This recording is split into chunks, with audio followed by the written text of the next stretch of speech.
सभी साथियों को मेरा नमो बुद्धाय, जय भीम, जय मूल निवासी। साथियों, बहुत लोग समाज में ऐसे हैं जिनके मन में ये प्रश्न आता है कि आखिर वामन मेश्राम जो आंदोलन चला रहे हैं और वो कहते हैं कि राष्ट्रव्यापी जन आंदोलन निर्माण करना होगा, तो आखिर ये कब तक होगा। तो बहुत लोगों के मन में ये प्रश्न रहता है, कब तक होगा, कब होगा।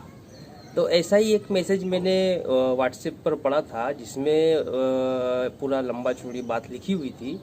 तो उसमें बताया था कि वामन मेश्राम जी ने 99 में प्लान बनाया था और कहा था कि 2009-2010 तक हम जो है 6 लाख गांव में पहुंच जाएंगे और राष्ट्रव्यापी जन आंदोलन का निर्माण करेंगे। फिर वो 2010 चला गया, फिर उन्होंने कहा 2020 तक करेंगे, फिर वो 2020 भी चला गया और अब वो कह रहे कि 2030 में हम जन आंदोलन करेंगे। तो फिर आखिर ये कब तक होगा, आखिर कब तक इंतजार करेंगे। तो ये जो प्रश्न है ना कि कोई चीज़ अगर किसी महान उद्देश्य के लिए हम लोग लड़ रहे हैं या किसी उद्देश्य के पीछे काम कर रहे हैं, तो ये जो प्रश्न है कि कब तक होगा, इसमें जो प्रश्न पूछने वाले की जो मानसिकता है उसको समझना जरूरी है। तो वो ये सोचकर पूछता है कब तक होगा कि फिर इसका जवाब तो दे नहीं पाएंगे, तो सामने वाले व्यक्ति की जो इमेज है वो थोड़ी सी धूमिल होगी। तो ये जो प्रश्न पूछने वाले लोग हैं, कब तक होगा, कब तक होगा, कब तक होगा, तो ये जो पूछने वाले लोग हैं ये इसे नेगेटिव सेंस में अगर पूछते हैं तो फिर तो ये गलत हो जाएगा, तो छोटी बुद्धि की बात कहलाई जाएगी।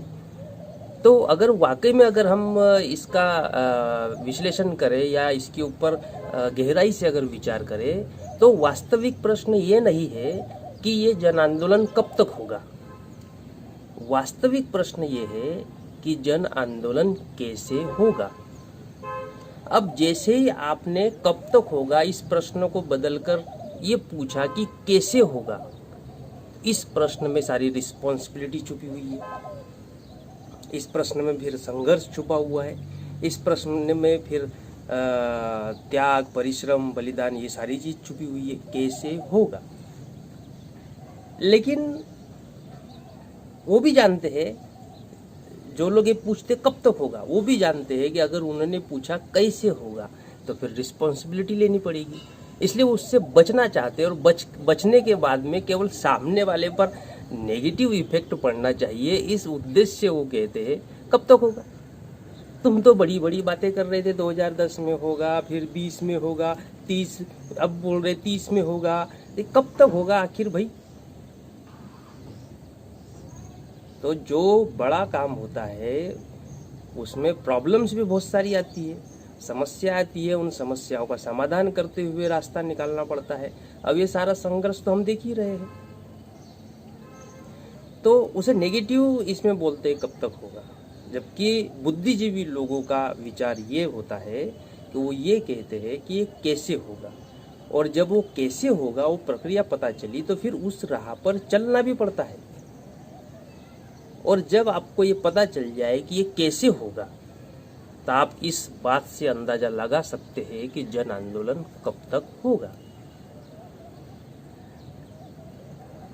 तो ये जो छोटी बुद्धि के लोग हैं उनके सोचने का तरीका और बुद्धिजीवी लोगों के सोचने के तरीके में ये अंतर होता है। तो हमने किसी रिजल्ट पर या किसी निर्णय पर पहुंचने के पहले उसमें जरूर ये प्रश्न करना चाहिए कैसे होगा, उसके लिए कौन सा रास्ता अपनाना पड़ेगा। तो बुद्धिजीवी लोग इन प्रश्नों पर चर्चा करते हैं और बाकी जिनको नेगेटिविटी फैलानी है तो उलझुल प्रश्न करते रहते हैं। तो उस बात का कोई मीनिंग नहीं है कि ये कब तक होगा। हाँ, लेकिन एक लक्ष्य लेकर हमको चलना होता है कि इतने साल में हम इसे पूरा करेंगे। नहीं हो पाया तो अगला तो लेना पड़ेगा ना, क्योंकि हमने जो टारगेट बनाया उस टारगेट में जो प्रॉब्लम्स आती है उससे समय आगे निकल जाता है। और फिर केवल प्रॉब्लम जो है वो केवल दुश्मन खड़ी नहीं करता है, संगठन से भी आती है, समाज से भी आती है, परिस्थितियां बदलती है। और जो लोग आज अगर ऐसा पूछ भी रहे हैं वामन मेश्राम से पूछ रहे हैं या वामसे बालू से पूछ रहे हैं कि कब तक होगा। तो आप ये जानते हैं कि प्रत्येक व्यक्ति की उम्र निश्चित है और कोई अमर होके नहीं आया है। आज नहीं तो कल तो सभी को मृत्यु को प्राप्त होना है। तो कल को अगर वामन मेश्राम जी नहीं रहे तब किससे पूछोगे कब तक होगा? तब किससे पूछोगे? और फिर क्या तब ये जवाब दे पाओगे कि अब वामन मेश्राम जी नहीं है और हम अब किसी को पूछ नहीं सकते कब तक होगा? तो क्या ये कह सकोगे कि अब हम करके बताएंगे अब तक होगा? तो कब तक होगा ऐसे पूछने वालों की ये औकात नहीं है कि वो ये कहे कि अब हम करके बताते हैं कि अब तक होगा।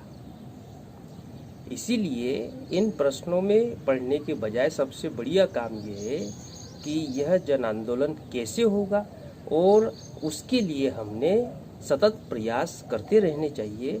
समस्याएं आती है, दुश्मन की तरफ से आती है, संगठन से भी आती है। उन समस्याओं को हल करते हुए हमें काम करते रहना है। भविष्य किसी ने देखा नहीं है,